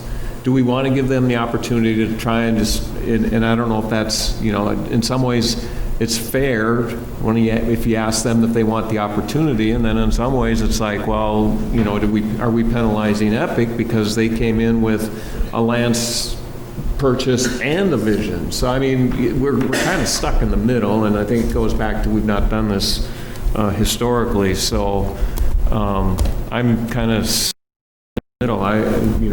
If you guys want to have a chance to, come with a broader vision. I think the question is if that is the need of the park district. I mean, for us to put a master plan together, a site plan of what we envision is not a big deal for us to do. However, if it has no legs of, like, we show you that, but it doesn't mean that that's going to happen, does that matter? Does that influence you or not? Because unless it's written in the contract that it has to be this, that could change the way that we plan. So, I mean, we can do that if that's a requirement. We can discuss that. I mean, it's not that we don't have the capability to do that, but Right, I mean, we've been involved in other projects before where people told us they're going to do this and this, and at the end of the day, if it's not written in the contract, they didn't end up having to deliver.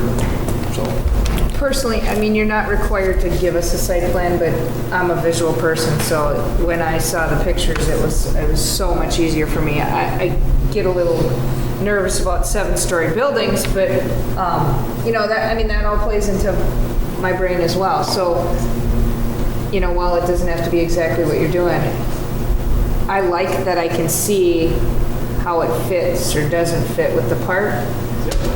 But, I'm selling land. I don't get to decide what you do with your land after I sell it to you if I'm just selling you land. But for me, it's helpful.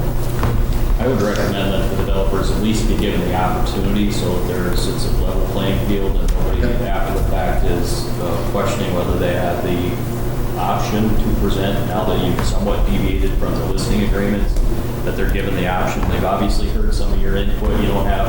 There isn't consensus as what the requirements. They've been able to hear your comments and where you might want to go. And I think you give them the opportunity to be able to come back, and if they want to make their proposal, go ahead and do that. I like that. I'm comfortable with that. Yeah. Is 1 week enough time for this? Well, I think that probably came down more to the fact that how much time would staff have to review it and vet it prior to the facility committee meeting. So I don't want us to be short-sighted on how much time we need to take. So it's kind of just picked in 7 days. This is a question to all three there, but are we, timeline-wise, are you in a hurry that you want to get this purchase finished, or? Is there a risk by delaying a decision?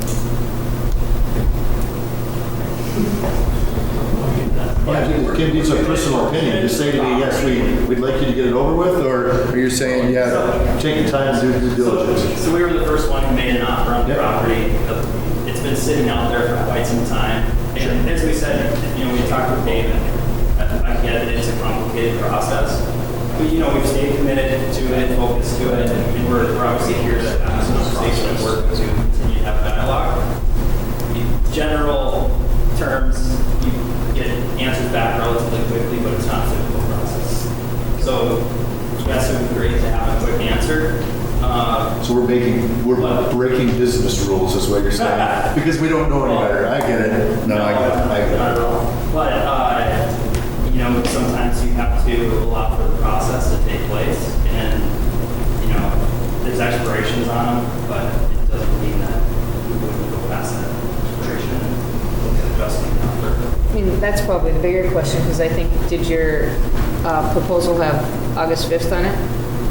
I believe it did. We were asked that in the last meeting. And the reason for that is we're under the understanding that there would be a potential answer, whether it would be a counter or acceptance at the meeting.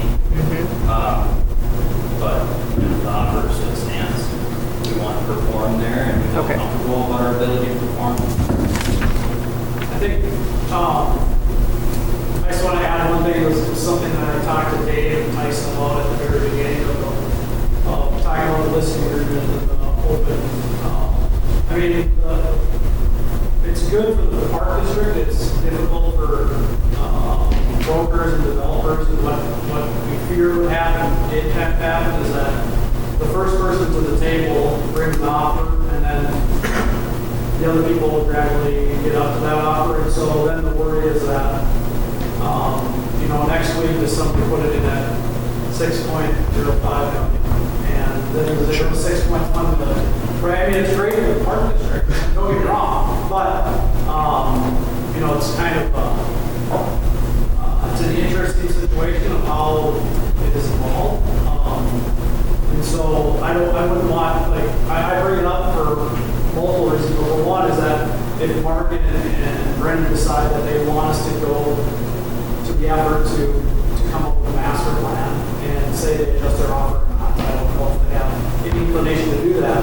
But we come up with a master plan and all of a sudden a fourth developer comes in at 6.1 and doesn't have a master plan. And, you know what I mean? And then you have to make a decision, is it the money or is it the plan? I mean, so there's so many different variables that this opens up.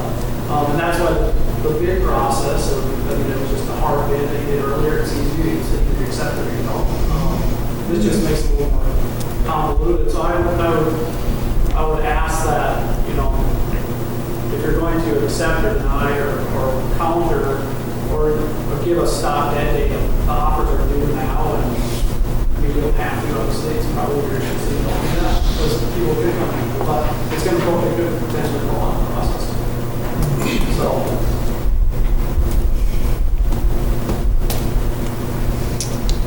Great, can we go to number 9? I guess I'm starting to think more in terms of, we've got the offers, let's give them to staff, let staff it come back with a recommendation, and then go from there as a board. I don't, if we prolong it for a week even, and we could very easily come back with a whole new set of variables that we'll be right back at where we're at now. We've got a couple of variables, we're trying to figure it out.